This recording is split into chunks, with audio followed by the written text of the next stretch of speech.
Langit Manado pagi itu diselimuti kabut tipis, memantulkan sinar matahari yang baru muncul di ufuk timur. Sungai Wumialo mengalir tenang, airnya berkilau seperti cermin di bawah deretan pohon kelapa yang bergoyang pelan ditiup angin laut. Burung-burung kecil berkicau, seolah menyanyikan kedamaian kota pesisir ini. Namun, di balik keindahan itu, ada sesuatu yang mengerikan mengintai. Rio Pratama, jurnalis muda berusia 27 tahun dari media lokal Suara Utara, menuruni tanggul sungai dengan kamera mirrorless tergantung di lehernya. Wajahnya masih kusut, sisa begadang menulis artikel tentang banjir musiman dan keluhan pedagang pasar. Matanya merah, tapi sorotnya tajam, penyakit khas seorang wartawan yang tak bisa menolak bisikan naluri. Pagi ini, ia datang karena laporan warga tentang sesuatu yang aneh mengapung di sungai. Ada apa sih di sini? Paling cuma sampah atau bangkai ikan, gumam Rio, setengah meremehkan. Tapi langkahnya berhenti saat matanya menangkap sesuatu di tepi air, tersangkut di akar pohon beringin tua. Sebuah kantong plastik hitam besar, terikat rapat, mengapung separuh tenggelam. Dari kejauhan, itu tampak seperti sampah biasa. Tapi yang membuat bulu kuduk Rio berdiri adalah genangan merah muda yang perlahan keluar dari lubang kecil di plastik itu, bercampur dengan air sungai, menebar aroma besi yang menyengat. Ya Tuhan! Rio menelan ludah, jantungnya berdegup kencang. Ia menyalakan kamera, merekam dari jarak aman, lensa menangkap setiap detail, air keruh, kantong hitam, dan cairan merah yang kini mulai membentuk pusaran kecil. Rasa ingin tahu mengalahkan ketakutan.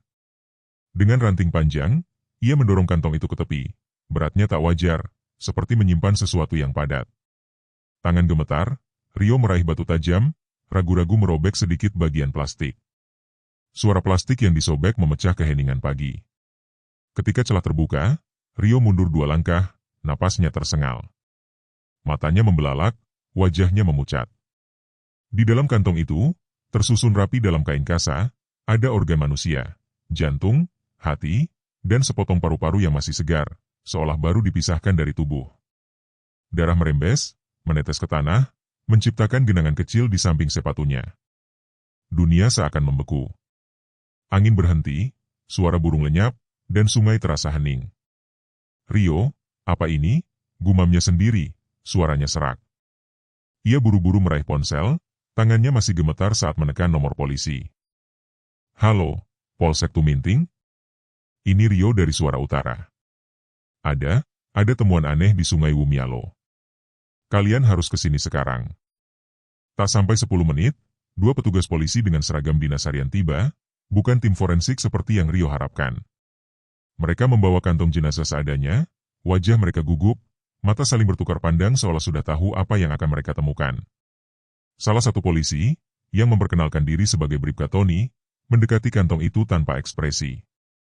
Sudah, Mas. Biar kami yang urus, katanya, suaranya datar, tapi matanya menghindar dari tatapan Rio. Tapi, Pak, ini bukan kejadian biasa. Ini organ manusia. Harusnya ke forensik, kan? Rio mencoba menekan, nada suaranya meninggi. Ia menunjuk kantong itu, kamera masih merekam. Bribka Tony melirik kamera itu, lalu menatap Rio dengan tatapan dingin. Rekaman itu tolong jangan disebar dulu, Mas.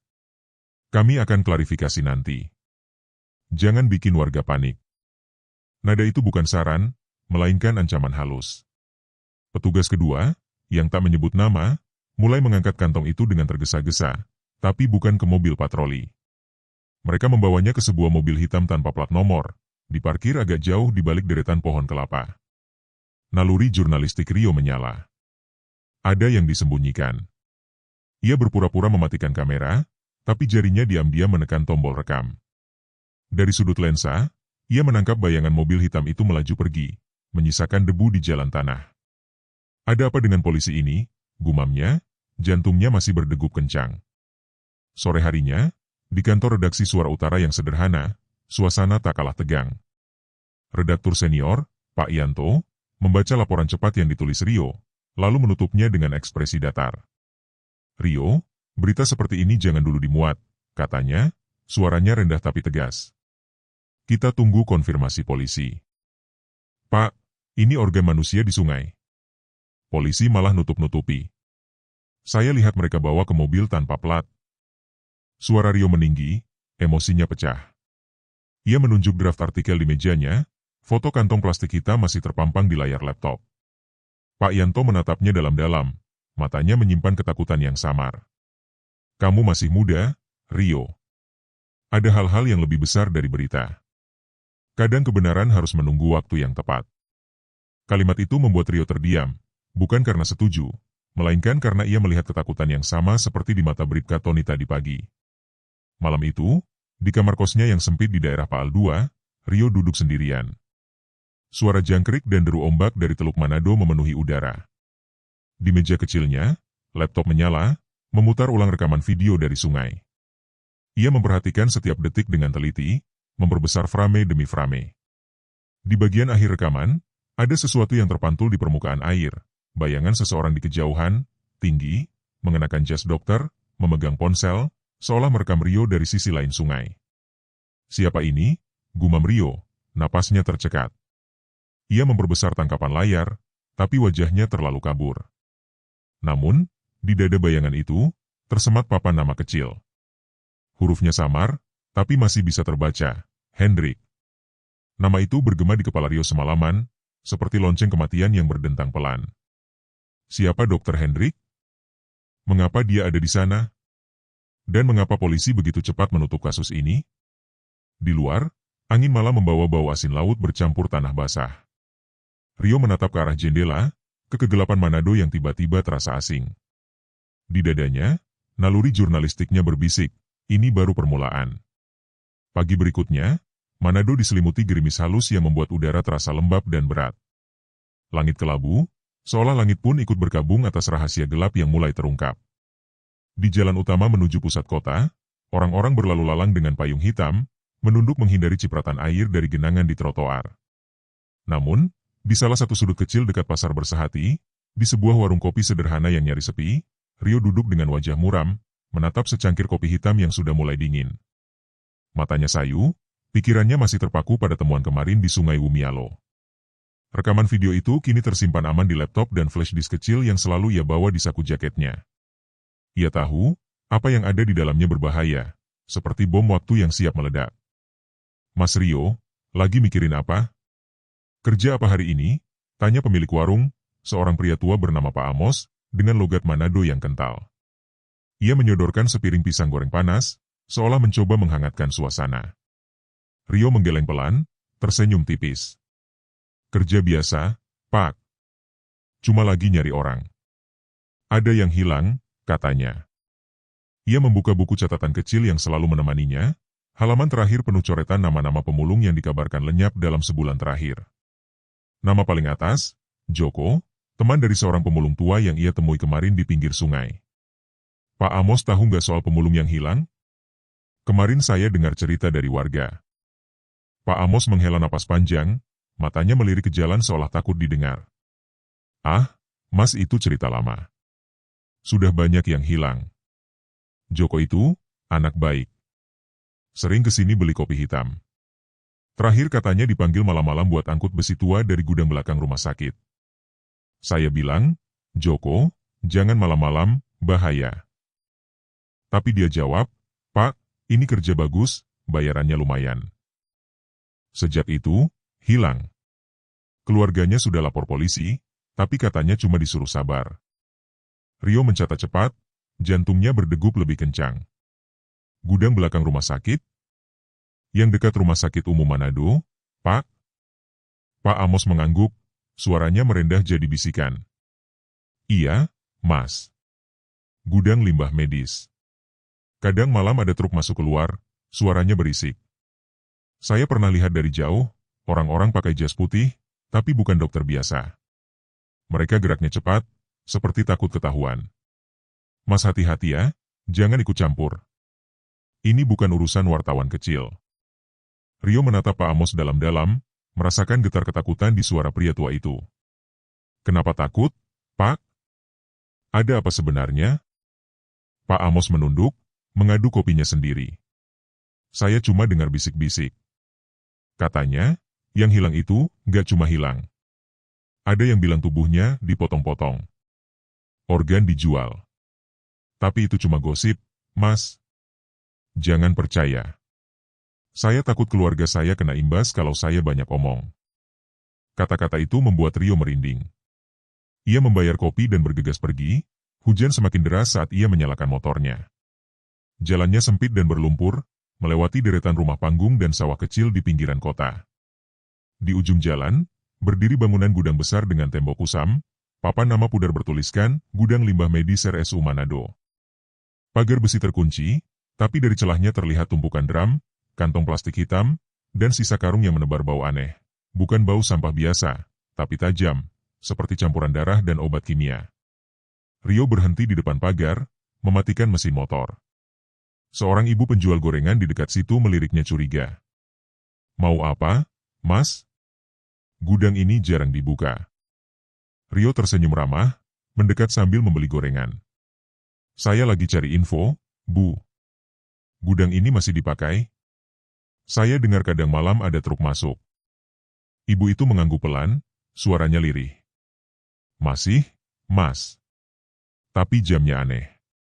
Malam-malam, jam 2 pagi gitu. Katanya angkut limbah rumah sakit. Saya pernah lihat, orang-orangnya pakai masker, gerak cepat. Saya bilang ke suami saya, itu apa ya? Kok baunya aneh? Dia jawab, jangan campur, Bu. Itu urusan dokter-dokter tinggi. Tapi saya takut, Mas. Anak saya sering main di sini, kalau ada apa-apa gimana? Rio mencatat, hatinya semakin berat. Bu tahu nggak, ada pemulung namanya Joko yang sering kesini? Wajah ibu itu memucat. Joko? Iya, Mas. Terakhir saya lihat dia malam itu, angkut besi tua. Ada orang panggil dia dari dalam gudang. Saya dengar suaranya, Joko, cepat masuk. Kerja malam ini bayar double. Sejak itu, hilang. Keluarganya nangis-nangis cari. Polisi katanya sudah lapor, tapi tak ada kabar. Hujan semakin deras, Rio bergegas pergi sebelum terlalu mencolok. Sore harinya, ia mendatangi rumah keluarga Joko di gang kecil daerah Wanea. Rumah panggung sederhana, dengan baju lusuh tergantung di teras dan sepatu usang seolah menunggu pemiliknya pulang. Pintu terkunci, tapi Rio mengetuk pelan. Tak lama, seorang perempuan parubaya muncul, wajahnya letih, matanya sembab seperti habis menangis. Maaf, Bu. Saya Rio dari Suara Utara. Saya mau tanya soal Pak Joko. Sari, istri Joko, menatapnya ragu. Siapa Mas? Kenapa tanya-tanya suami saya? Rio menunjukkan kartu persnya. Saya dengar suami ibu hilang. Saya lagi investigasi kasus pemulung yang lenyap. Mungkin bisa bantu cari tahu. Sari terdiam sejenak, lalu membuka pintu lebih lebar. Masuklah, Mas. Tapi jangan lama. Saya takut kalau ada yang lihat. Di dalam rumah sederhana, aroma masakan basi memenuhi udara. Sari duduk di kursi kayu, tangannya gemetar memegang gelas air. Suami saya belum pulang seminggu, Mas. Sudah lapor polisi, tapi katanya belum ada tanda-tanda. Saya disuruh sabar aja. Padahal Joko orangnya gak pernah pergi jauh. Malam-malam dia selalu pulang bawa uang recehan dari mulung. Sari, ini buat beli susu anak, katanya selalu gitu. Suaranya pecah, air mata mulai menetes. Rio menatapnya dengan empati, suaranya lembut. Ibu tahu nggak, sebelum hilang, Pak Joko kemana? Saya dengar dari warga, dia ambil besi bekas di gudang belakang rumah sakit. Sari mengangguk, mengusap air matanya. Iya, Mas. Malam itu dia bilang, ada orang minta tolong angkut barang di gudang RS. Katanya dokter yang nyuruh. Bayarannya bagus, Sari. Besok kita bisa beli beras. Saya tanya, siapa dokternya? Dia jawab, Dokter Hendrik, katanya. Orang tinggi, pakai jas putih. Saya suruh jangan pergi malam-malam, tapi dia bilang, tenang, Sari. Ini kesempatan. Sejak itu dia nggak pulang. Sari menangis terseduh, tangannya menutup wajah. Rio merasa dadanya sesak. Huruf H? Dokter Hendrik? Ibu yakin nama itu? Sari mengangguk lemah. Iya, Mas. Suami saya nyebut begitu. Tapi sekarang anak-anak tanya terus, Mama, Papa mana? Saya jawab apa? Saya takut, Mas. Kalau Joko, kalau dia sudah dipotong seperti gosip itu. Kata-katanya terputus isak. Rio berdiri, meninggalkan nomor ponselnya. Kalau ada yang mencurigakan, ibu hubungi saya langsung. Jangan ke polisi dulu. Sari mengangguk, suaranya bergetar. Terima kasih, Mas. Tapi hati-hati. Saya dengar, yang nyari tahu soal ini, bisa ikut hilang. Malam tiba, Rio menepi di warung kecil pinggir jalan, menulis laporan sambil memutar rekaman video lagi. Lampu temaram dan suara hujan di atap seng membuat suasana muram. Ia memperlambat bagian akhir rekaman. Selain bayangan Dr. Hendrik, ada siluet mobil hitam di belakangnya. Mobil yang sama seperti yang ia lihat kemarin di sungai. Sudah dikirim, Dok, gumam suara samar di rekaman itu. Rio semakin yakin. Nama Hendrik bukan kebetulan. Ia menatap keluar, ke kegelapan Manado yang basah oleh hujan. Di dadanya, perasaan gelap berkembang. Ini bukan akhir, tapi awal dari mimpi buruk yang lebih dalam. Pagi itu, Manado masih basah oleh sisa hujan semalam, udara terasa lengket dengan aroma tanah basah dan garam laut yang bercampur. Rio memberanikan diri datang ke Rumah Sakit Umum Manado, berpura-pura sebagai jurnalis yang ingin meliput program donor darah tahunan.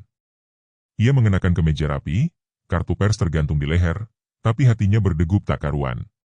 Nama Dr. Hendrik terus bergema di kepalanya seperti mantra gelap, dan rekaman video dari sungai kini tersimpan aman di cloud, salinannya di flash disk yang ia simpan di saku dalam jaketnya. Di meja resepsionis, seorang petugas wanita muda tersenyum sopan, tapi matanya waspada. Selamat pagi, Mas. Ada yang bisa dibantu? Liputan donor darah ya? Tanyanya, suaranya ramah tapi terlatih. Iya, Mbak. Saya Rio dari Suara Utara. Mau wawancara singkat soal programnya. Bisa ketemu Dr. Henry Pradipta? Saya dengar beliau Kepala Dinas Kesehatan Kabupaten, jawab Rio, berusaha terdengar santai meski tangannya berkeringat. Petugas itu mengetik sesuatu di komputer, lalu menggeleng pelan. Dr. Hendrik lagi rapat dengan direktur, Mas. Tapi nanti sore mungkin bisa. Silakan tunggu di kantin dulu, ya? Rio mengangguk, pura-pura santai, lalu berjalan ke kantin rumah sakit. Dari sana, ia memperhatikan lalu lintas orang-orang berseragam putih, semua tampak sibuk, tapi ada sesuatu yang aneh. Suasana terlalu hening, seperti rahasia yang ditekan. Saat duduk dengan secangkir teh panas, tiba-tiba bahunya ditepuk seseorang. Rio menoleh, seorang wanita muda berseragam perawat tersenyum tipis, matanya tajam tapi penuh ketakutan yang tersembunyi. Mas wartawan ya? Hati-hati kalau motret-motret di sini, katanya pelan, suaranya bergetar sedikit, seolah menahan emosi. Rio menatapnya, terkejut. Siapa Mbak? Kenapa bilang gitu? Ia menurunkan suaranya, melirik sekeliling. Namaku Lisa. Aku perawat di ruang bedah, jawabnya singkat, duduk di seberang Rio tanpa diminta. Wajahnya pucat, tapi sorot matanya penuh api yang tertahan. Aku tahu kenapa kamu di sini. Bukan cuma donor darah, kan? Kamu nyari tahu soal yang di sungai kemarin. Rio membeku, jantungnya berdegup kencang. Mbak tahu dari mana? Dan apa maksudnya hati-hati? Lisa menunduk, tangannya menggenggam gelas kopi dengan erat hingga jarinya memutih. Aku lihat kamu tadi pagi di sungai, dari kejauhan. Aku kerja shift malam. Beberapa bulan ini, setiap malam tertentu, ada operasi rahasia di ruang bawah tanah. Mereka bilang itu transplantasi, tapi pasiennya nggak pernah terdaftar. Yang aneh, aku lihat petugas bawa kantong hitam besar isinya bukan sampah medis, Mas. Itu organ manusia. Segar. Suaranya pecah, air mata mulai menggenang di matanya. Rio menatapnya, merasakan dingin merayap di tulang punggungnya. Mbak, kamu yakin? Kenapa nggak lapor polisi? Ini serius. Lisa tertawa getir, suaranya bergetar penuh emosi. Lapor? Mas, polisi aja nutup mata. Aku pernah coba bilang ke atasan, tapi dia jawab, Lisa, kamu masih muda. Jangan ikut campur urusan orang besar, nanti keluargamu yang kena. Aku punya anak kecil di rumah, Mas. Suamiku sudah meninggal tahun lalu, kalau aku hilang, siapa yang jaga dia? Aku takut setiap malam pulang, rasanya ada yang ngikutin. Tapi, aku gak bisa diam terus. Mereka bunuh orang miskin, Mas. Pemulung seperti Joko itu, dia dibawa ke sini malam itu. Aku lihat dari jendela, dia masuk gudang, tapi nggak keluar lagi. Rio menelan ludah, emosinya ikut bergolak. Joko, kamu kenal dia? Mbak, tolong cerita lebih detail. Siapa yang memimpin operasi itu? Lisa menatapnya dalam-dalam, air matanya menetes satu tetes. Dr. Hendrik. Dia yang pimpin. Tapi, aku gak yakin dia sukarela. Aku pernah dengar dia nelpon seseorang, suaranya gemetar. Saya gak mau lagi, ini salah. Mereka manusia, bukan hewan potong, katanya. Tapi lawannya jawab dingin, kau sudah terlalu dalam, Dok. Keluargamu aman selama kau patuh. Aku takut, Mas, tapi kalau gak ada yang berani, ini akan terus terjadi. Organ itu dikirim ke luar negeri, katanya ke Cina. Uangnya besar, tapi darahnya darah orang miskin. Dialog itu membuat Rio terdiam, hatinya menyayat. Ia meraih tangan Lisa pelan, mencoba menenangkan. Mbak Lisa, aku percaya kamu.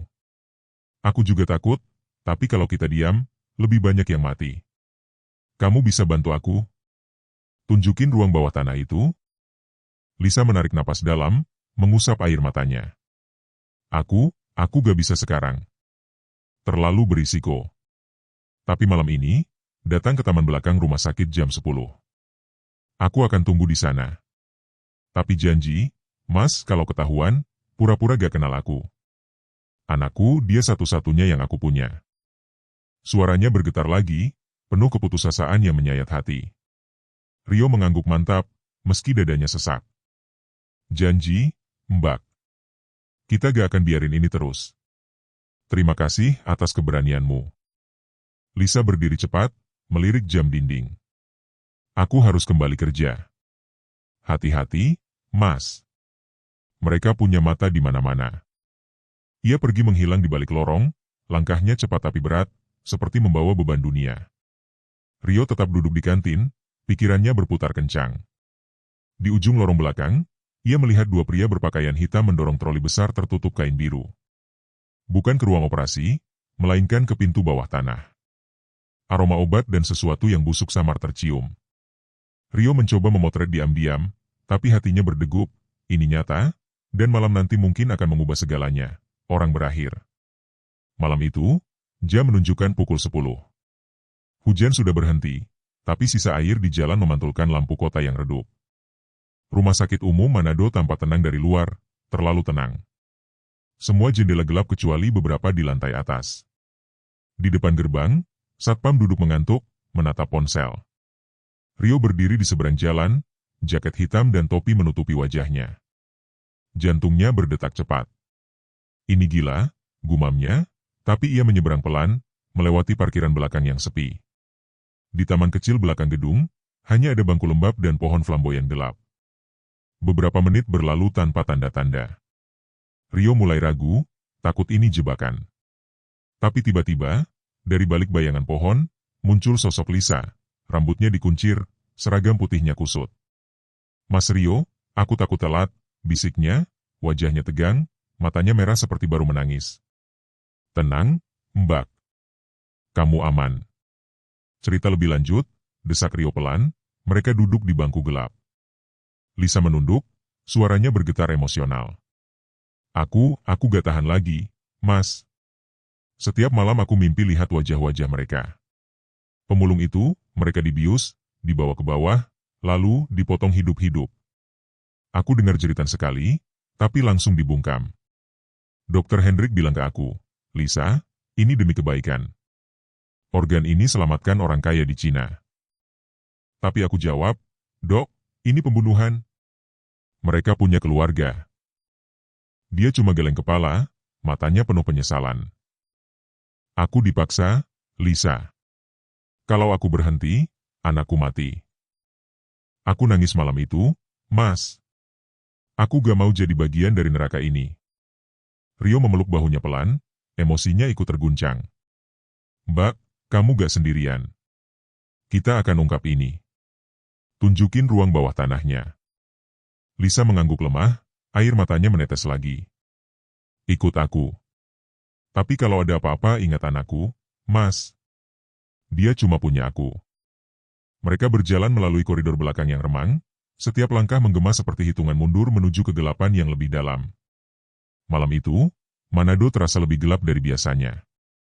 Langit hitam pekat tanpa bintang, hanya suara angin laut yang berdesir pelan, membawa aroma asin bercampur hujan sisa. Rumah sakit umum Manado berdiri seperti benteng kelam, lampu neon di koridor belakang berkedip-kedip, menciptakan bayangan panjang yang menari di dinding. Rio dan Lisa berjalan hati-hati melalui lorong sempit, langkah mereka pelan agar tidak menimbulkan suara. Aroma karbol dan sesuatu yang lebih tajam, bau darah kering, menyengat hidung. Lisa memimpin, tangannya gemetar memegang kunci kecil dari saku seragamnya. Di sini, bisiknya, suaranya nyaris tak terdengar. Mereka berhenti di depan pintu besi bertuliskan area limbah medis, dilarang masuk. Rio menatap pintu itu, jantungnya berdetak kencang. Mbak, kamu yakin? Kalau ketahuan, kita selesai, katanya pelan, matanya mencari kepastian di wajah Lisa. Lisa menoleh, matanya merah dan penuh ketakutan, tapi ada tekad di baliknya. Aku yakin, Mas. Aku gak bisa hidup dengan bayang-bayang ini lagi. Tiap malam aku dengar suara-suara itu, jeritan, mesin bedah, dan tawa orang-orang yang bilang ini cuma bisnis. Aku harus berhenti takut. Suaranya bergetar, tapi ia memutar kunci dengan mantap. Pintu terbuka dengan derit pelan, mengeluarkan hawa dingin yang langsung menyergap. Mereka menuruni tangga menuju ruang bawah tanah, langkah demi langkah, suara sepatu mereka bergema di kegelapan. Rio menyalakan senter kecil dari ponselnya, cahayanya menerangi dinding beton yang lembab, penuh noda coklat yang mencurigakan. Bau darah kering semakin kuat, bercampur aroma disinfektan yang gagal menutupinya. Ini tempatnya, Mas, bisik Lisa, suaranya serak. Di sini mereka operasi. Hanya tim tertentu yang boleh masuk. Ruangan bawah tanah itu luas, dingin, dan steril seperti kamar mayat. Di tengahnya berdiri meja operasi besar dengan bercak merah yang belum dibersihkan sempurna. Di sisi kanan, lemari besi dengan pintu kaca berisi wadah logam bertuliskan kode asing. Rio mendekati salah satu kantong plastik hitam di sudut ruangan, tangannya gemetar saat membuka sedikit. Matanya membelalak, di dalamnya ada organ manusia, ginjal, hati, dan sesuatu yang tampak seperti usus, disimpan dalam wadah berisi cairan bening. Ya Tuhan! Gumamnya, perutnya mual, hampir muntah. Lisa menutup mulutnya, air mata mengalir di pipinya. Sekarang kamu tahu kenapa aku takut, Mas? Ini bukan rumah sakit, ini rumah jagal. Suaranya pecah, campuran ketakutan dan kemarahan. Aku lihat mereka bawa pemulung ke sini. Mereka dibius, tapi kadang masih sadar saat dipotong. Aku dengar jeritan, Mas, jeritan yang gak akan pernah hilang dari kepalaku. Rio menarik napas dalam, mencoba menenangkan diri. Lisa, dengar aku. Kita harus ambil bukti. Kalau kita punya rekaman, kita bisa ungkap ini. Ia mengeluarkan kamera kecil dari jaketnya, mulai merekam ruangan itu. Meja operasi, lemari, dan wadah berlabel. Setiap detik terasa seperti tahun, jantungnya berdetak kencang. Tiba-tiba, suara langkah kaki berat terdengar dari tangga atas. Lisa panik, matanya membelalak. Cepat, sembunyi, bisiknya keras. Mereka berlari ke balik lemari logam, tubuh mereka merapat di kegelapan, napas tertahan. Dua pria berseragam hitam masuk, memakai sarung tangan lateks, wajah mereka tertutup masker bedah. Salah satunya berbicara dengan nada rendah tapi tegas. Dokter bilang kiriman malam ini harus berangkat jam 3. Truk sudah siap di belakang. Dokter Hendrik, tanya pria kedua, suaranya penuh ejekan. Dia mulai pengecut. Tadi malam dia bilang, ini terakhir, saya gak mau lagi. Dasar dokter lelet. Bos besar udah bilang, kalau dia patuh, keluarganya aman. Kalau enggak, ia terkekeh, suaranya dingin seperti pisau. Rio menahan napas, tangannya mencengkeram lengan Lisa yang gemetar. Bos besar, bisiknya pelan, hampir tak terdengar. Lisa mengangguk kecil, matanya penuh kengerian. Ada orang lebih tinggi dari Hendrik, Mas. Aku gak tahu siapa, tapi semua perintah datang lewat telepon. Kedua pria itu mengangkat satu kantong besar dari sudut ruangan, isinya tampak berat, meninggalkan jejak tetesan cairan di lantai. Begitu mereka keluar, Rio langsung menyalakan kamera lagi, merekam sisa ruangan dengan cepat. Kita harus cepat, Lisa. Kalau mereka balik, kita tamat, katanya, suaranya tegang tapi penuh tekad. Lisa mengangguk, mengusap air matanya. Mas, kalau aku mati malam ini, tolong pastikan anakku aman. Dia cuma punya aku. Suaranya menyayat, penuh keputusasaan seorang ibu yang terjebak dalam mimpi buruk. Rio memegang bahunya, matanya penuh api. Kamu gak akan mati, Lisa. Kita keluar dari sini, bawa bukti ini, dan kita hentikan mereka. Bersama. Lisa menatapnya, air matanya berhenti sejenak, seolah menemukan harapan kecil di tengah kegelapan. Namun, sebelum mereka sempat naik ke atas, lampu di ruang bawah tanah tiba-tiba menyala terang, menerangi ruangan seperti sorotan kematian. Dari arah tangga, muncul sosok tinggi dengan jas dokter, wajahnya pucat, matanya merah seperti tak tidur berhari-hari. Dr. Hendrik. Di tangannya ada berkas tebal dan ponsel. Ia berhenti di ambang pintu, menatap langsung ke arah Rio dan Lisa. Apa yang kalian lakukan di sini? Suaranya pelan, tapi ada tekanan yang mengerikan di dalamnya, seperti seseorang yang berdiri di ujung jurang. Rio menelan ludah, mencoba tenang meski jantungnya hampir meledak. Saya jurnalis, Dok. Saya tahu apa yang terjadi di sini. Organ manusia, pemulung yang hilang, pengiriman ke Cina. Saya punya bukti. Lisa melangkah maju, suaranya gemetar tapi penuh kemarahan. Dok, kenapa? Kenapa dokter lakukan ini? Mereka manusia, bukan ternak. Aku dengar dokter bilang ini salah, tapi kenapa masih lanjut? Aku takut anakku jadi korban berikutnya. Hendrik menutup pintu perlahan, langkahnya mendekat. Wajahnya penuh konflik, antara marah dan keputusasaan. Kalian gak tahu apa yang kalian hadapi. Kalian pikir aku mau ini? Aku dipaksa, Lisa. Kalau aku berhenti, keluargaku mati. Anakku, istriku mereka diancam. Suaranya naik, bergetar penuh emosi. Dan kamu, jurnalis, kamu pikir bisa main pahlawan? Kalau kamu lanjut, kamu dan perawat ini akan hilang seperti mereka. Seperti Joko.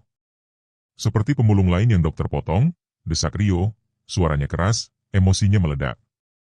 Dok, kalau dokter takut, kenapa gak lawan? Dokter-dokter, bukan pembunuh.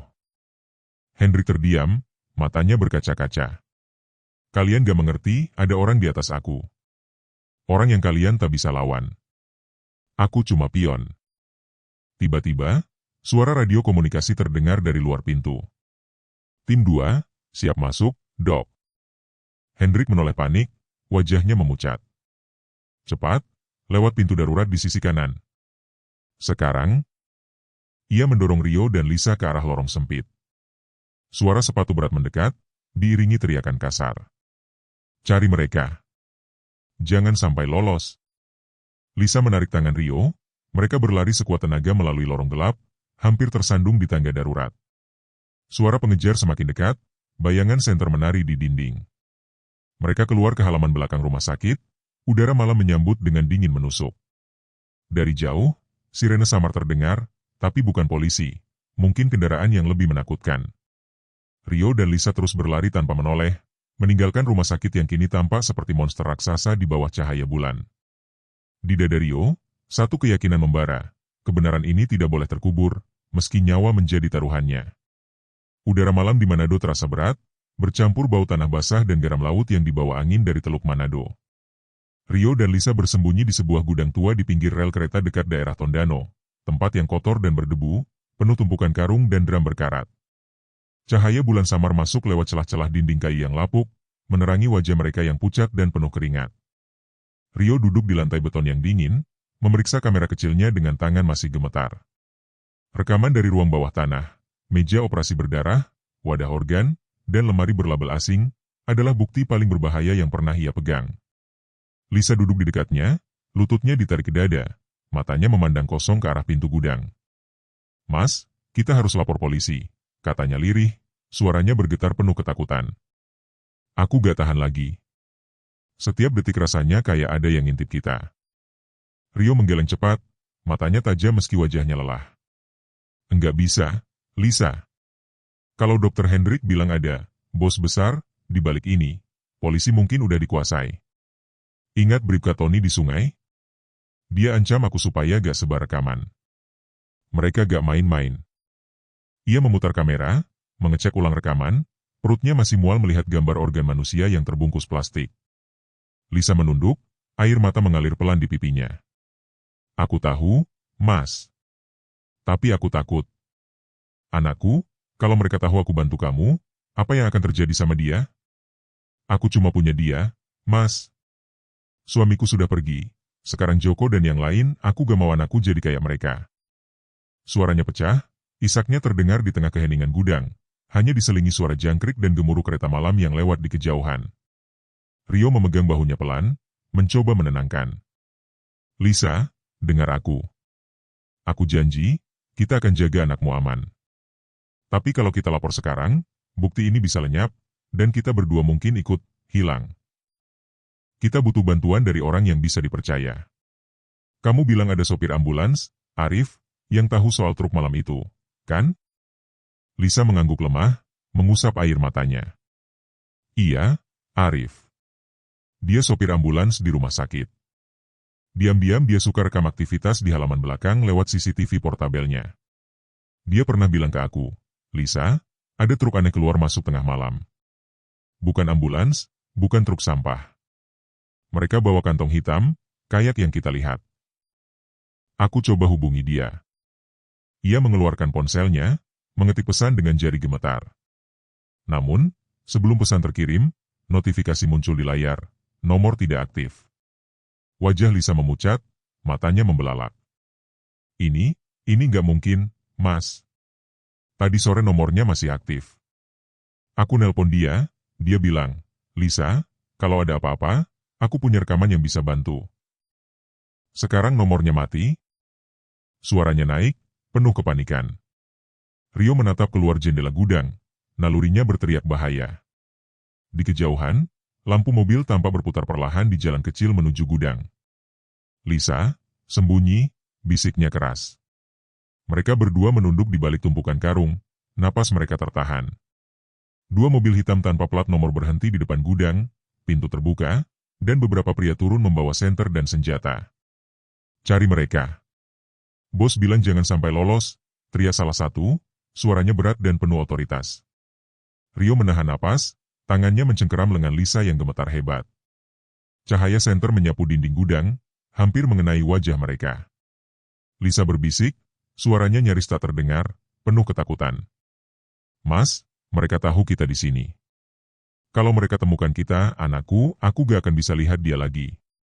Air matanya menetes, tangannya menggenggam tangan Rio erat, seperti mencari pegangan terakhir. Tenang, Lisa. Kita akan keluar dari sini, bisik Rio, meski ia sendiri merasa dadanya sesak. Tiba-tiba, suara klakson keras memecah keheningan dari arah rel kereta. Semua pria di luar menoleh, senter mereka beralih ke arah suara. Rio melihat kesempatan. Sekarang, ia menarik Lisa, mereka berlari ke pintu belakang gudang, melintasi semak-semak basah yang penuh lumpur. Mereka terus berlari hingga napas hampir habis, kaki mereka tenggelam di tanah berlumpur. Di kejauhan, lampu kota Manado tampak seperti titik-titik kecil, seperti harapan yang memudar. Setelah memastikan tak ada yang mengikuti, mereka berhenti di pinggir jalan tanah yang sepi. Rio menunduk, mencoba mengatur napas. Kita gak bisa sembunyi terus, Lisa. Kita butuh tahu siapa, bos besar, yang Hendrik maksud. Lisa masih terengah-engah, wajahnya basah oleh keringat dan air mata. Mas, aku dengar dari Arif, ada kepala administrasi rumah sakit, Burina. Dia yang atur jadwal operasi dan pengiriman logistik. Kalau ada yang tahu, dia pasti tahu. Rumahnya di daerah dekat jembatan Soekarno. Aku pernah ke sana sekali, nganter dokumen.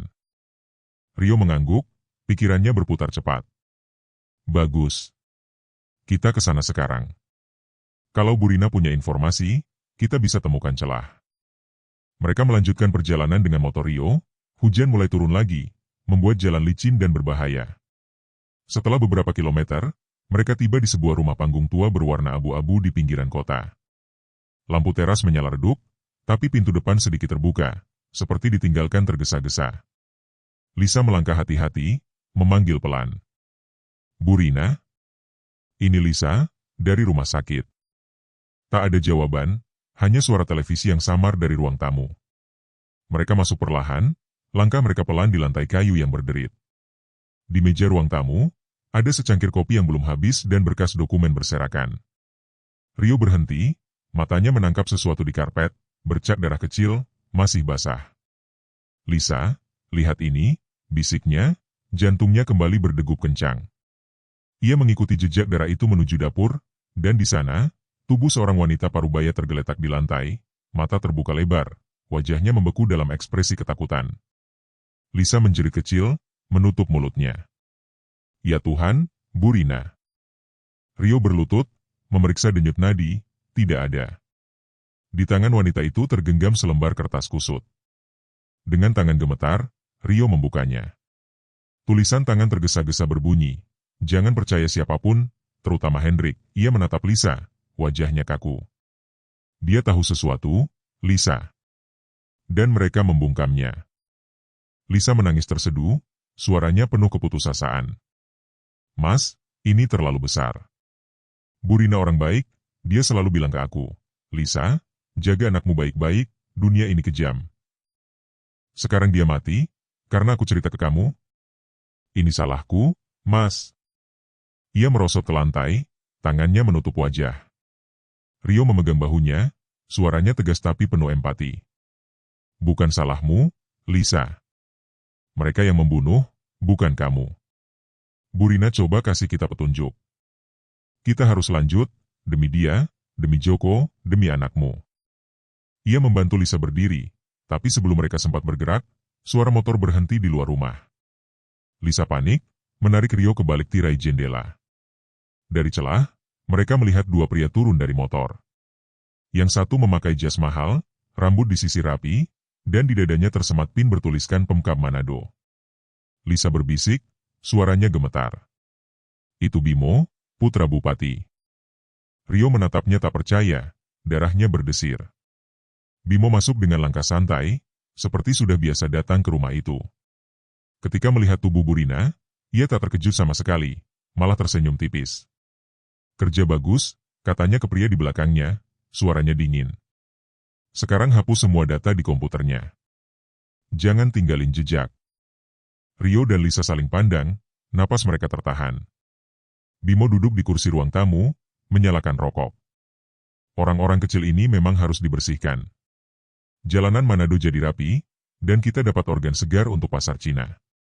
Semua untung, katanya, terkekeh pelan. Dr. Hendrik mulai banyak omong. "Kalau dia tolak lagi, malam ini kita jemput dia." Lisa hampir menangis mendengar itu, tapi Rio menahan mulutnya, matanya penuh kemarahan. Bimo adalah bos besar yang Hendrik takutkan. Mereka harus selamatkan Hendrik sebelum terlambat.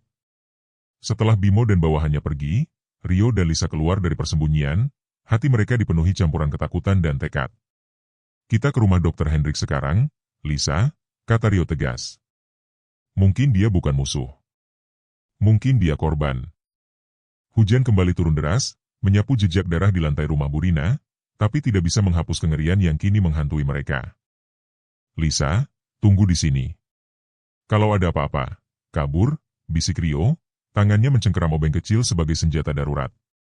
Lisa menggeleng keras, matanya penuh ketakutan tapi tegas. "Enggak, Mas. Aku ikut. Kalau Dr. Hendrik masih hidup, dia mungkin satu-satunya yang bisa jelasin semuanya." Suaranya gemetar, tapi ada tekad di baliknya, seperti ibu yang bertaruh demi anaknya. Mereka masuk perlahan, Rio menyalakan senter ponselnya. Cahaya samar menerangi ruang tamu yang porak-poranda, sofa robek, meja terbalik, dan bercak darah membentuk jejak menuju kamar belakang. "Dr. Hendrik," teriak Rio, suaranya bergema di rumah yang hening. Dari dalam kamar, terdengar suara serak, lemah. "Rio, sini." Mereka berlari ke kamar, menemukan Dr. Hendrik duduk bersandar di dinding, wajahnya pucat seperti mayat. darah merembes dari luka dalam di bahunya, kemejanya basah merah. Lisa berlutut di sisinya, tangannya gemetar mencoba menahan luka dengan kain dari gorden. "Dok, tahan. Kita bawa ke dokter," katanya, suaranya pecah, air mata menetes di pipinya. "Kenapa dokter gak bilang dari awal? Aku pikir dokter monster, tapi..." "Dokter takut, kan?" Hendrik tersenyum lemah, matanya berkaca-kaca. "Lisa, maafkan aku. Aku bukan pahlawan. Aku dipaksa. Bimo, anak bupati itu, dia yang perintah. Mereka ancam anakku, istriku. Kalau aku tolak, mereka bilang, kami tahu sekolah anakmu, Hendrik. Jangan coba-coba. Aku tanda tangan dokumen pengiriman organ, tapi aku gak pernah potong sendiri. Aku cuma alat." Suaranya serak, penuh penyesalan yang menyayat. Mereka ambil pemulung, orang miskin, yang gak bakal dicari. Organ dikirim ke Cina, izinnya palsu, tapi uangnya miliaran. Rio berlutut di sampingnya, kemarahan dan empati bercampur di dadanya. "Dok, siapa di atas Bimo?" "Katanya ada, bos besar." "Siapa dia?" Suaranya tegas, tapi penuh desakan, seperti mengejar waktu yang hampir habis. Hendrik menarik napas berat, wajahnya meringis kesakitan. "Aku gak tahu nama pasti. Perintah datang dari Jakarta, lewat telepon." Suaranya dingin, bilang, "Lanjutkan, Hendrik, atau keluargamu jadi pengganti." "Aku cuma tahu inisialnya. RS. Dia orang besar, mungkin di kementerian. Kalian harus hati-hati, Rio. Mereka tahu kamu ikut campur." Ia menggenggam tangan Rio, tangannya dingin. "Ada bukti di ruang operasi, komputer utama. Rekaman CCTV semua pengiriman. Itu satu-satunya yang bisa jatuhkan mereka." Lisa menangis terseduh, tangannya masih menekan luka Hendrik. "Dok, kenapa dokter gak lari? Dokter kan bisa ke polisi, ceritain semuanya." Hendrik tertawa pahit, napasnya semakin lemah. "Polisi? Lisa, sebagian dari mereka dibayar Bimo. Kapolres sendiri yang urus keamanan truk pengiriman.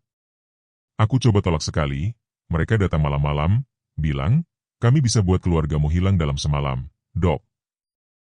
"Aku pengecut, Lisa. Tapi sekarang aku gak mau mati sebagai penutup rahasia mereka." Tiba-tiba, suara tembakan keras memecah keheningan. Kaca jendela kamar pecah, pecahannya berhamburan. Lisa menjerit, menunduk. Rio menariknya ke lantai, jantungnya berdetak seperti palu.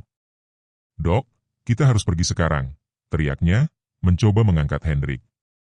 Hendrik menggeleng, wajahnya tenang meski penuh rasa sakit. "Cepat pergi, Rio. Bawa bukti itu. Jangan biarkan mereka menang."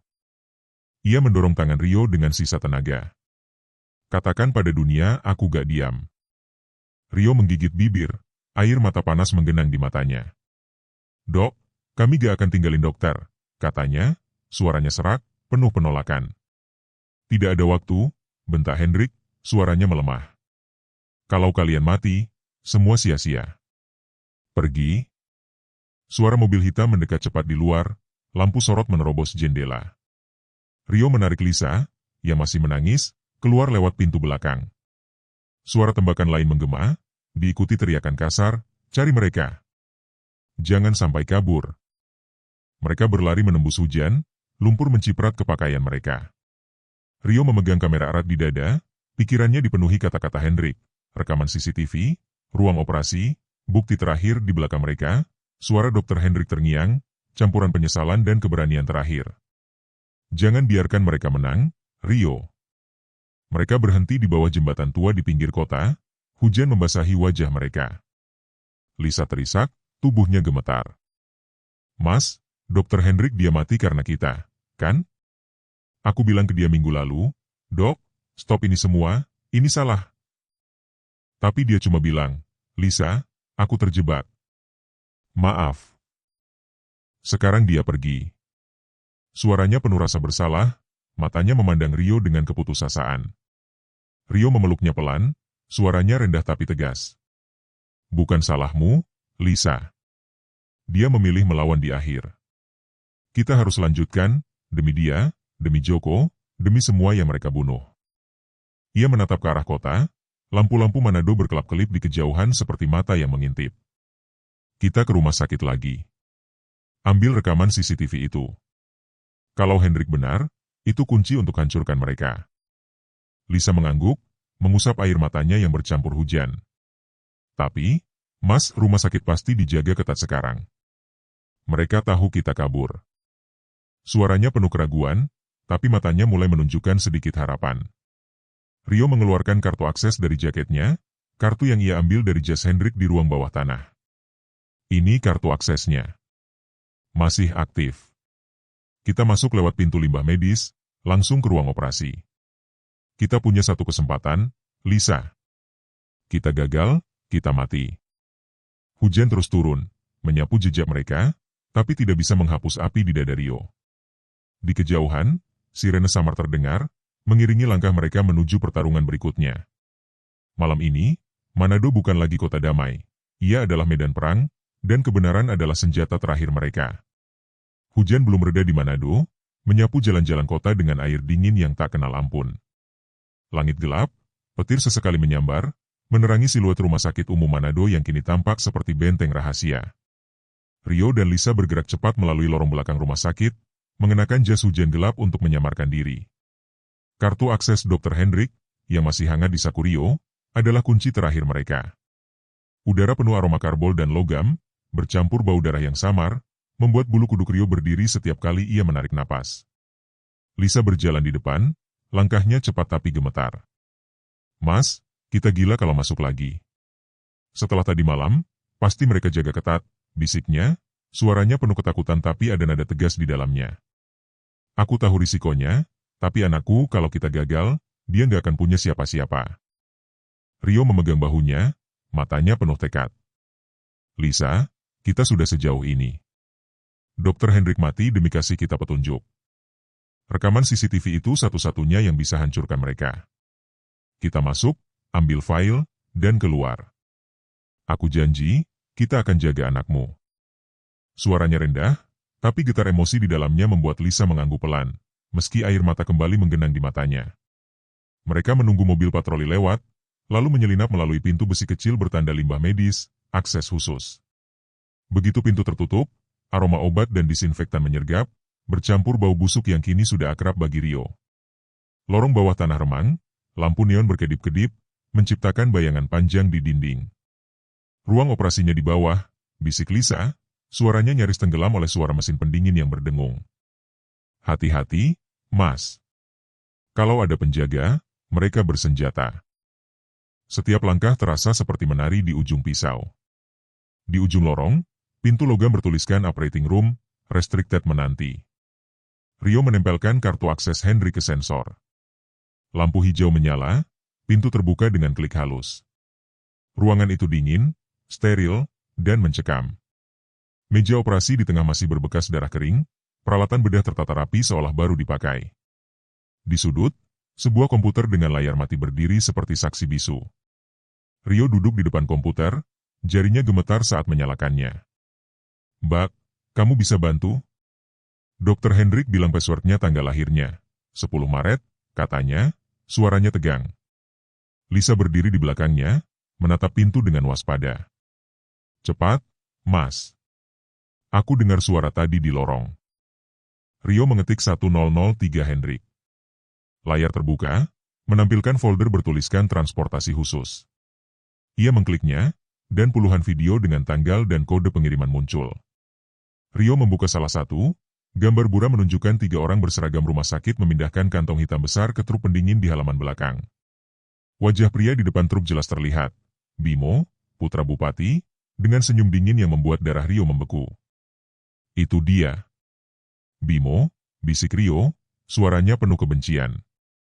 Ini bukti yang kita cari, Lisa. Lisa menutup mulutnya, matanya membelalak. Ya Tuhan, Mas, dia berdiri di depan truk itu kayak bangga. Orang-orang miskin itu, mereka mati demi senyuman dia.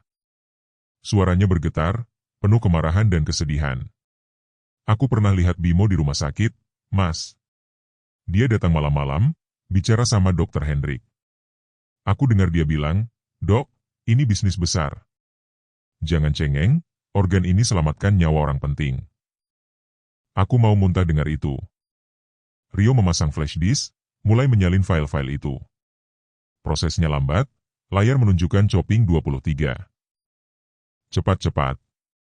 Gumamnya, jantungnya berdetak kencang. Tiba-tiba, suara langkah sepatu berat terdengar dari luar ruangan. Lisa panik, menarik lengan Rio. "Mas, seseorang datang." Rio mematikan monitor, menarik Lisa ke balik tirai bedah. Mereka menahan napas, tubuh mereka merapat di kegelapan. Pintu terbuka perlahan, dua penjaga bersenjata masuk, senter mereka menyapu ruangan. "Sistem komputer kebuka tadi," kata salah satu, suaranya kasar. "Cek siapa yang nyalain." Penjaga kedua mendekati komputer, cahaya senternya hampir menyentuh flash disk yang masih menancap. "Enggak ada siapa-siapa." "Mungkin error," gumamnya. Rio menahan napas, tangannya mencengkeram lengan Lisa yang gemetar. Lampu flash disk berkedip pelan, seperti detak jantung yang bisa mengkhianati mereka. Tiba-tiba, radio penjaga berderit. "Unit 2, ke ruang morgue sekarang." Pintu terbuka tanpa izin.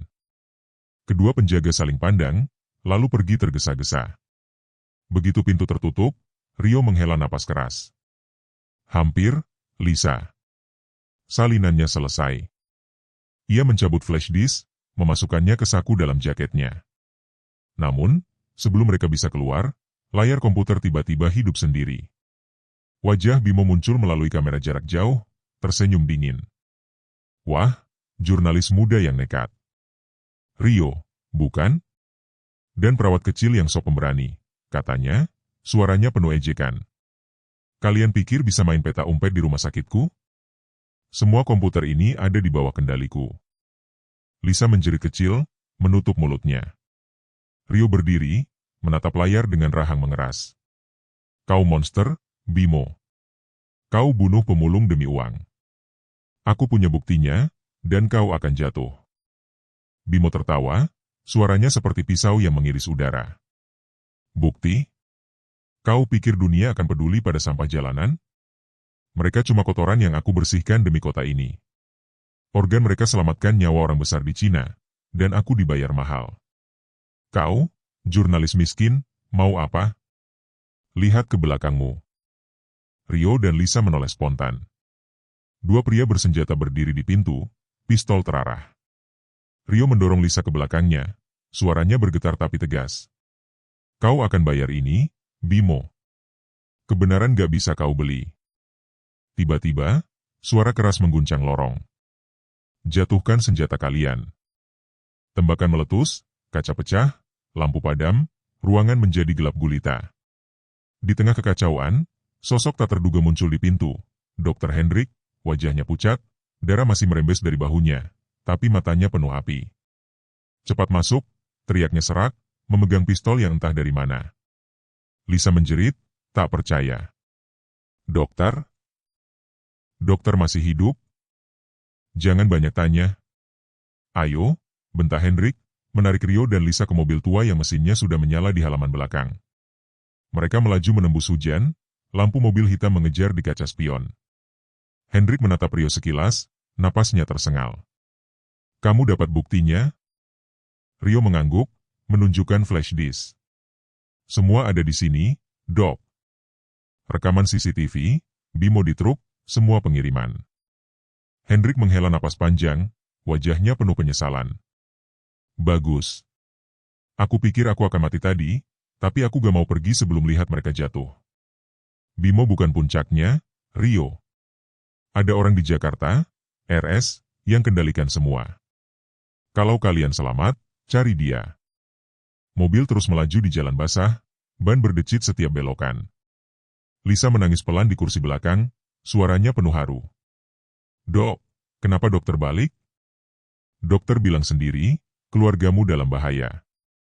Hendrik tersenyum getir, tangannya gemetar di setir. "Karena aku muak jadi penutup rahasia mereka, Lisa. Kalau aku mati malam ini, setidaknya aku mati melawan." Petir menyambar, menerangi wajahnya yang penuh luka tapi tegas. Rio menatap flash disk di tangannya, keyakinannya membara. Perang ini belum selesai, dan Manado akan melihat fajar kebenaran, meski darah menjadi harganya.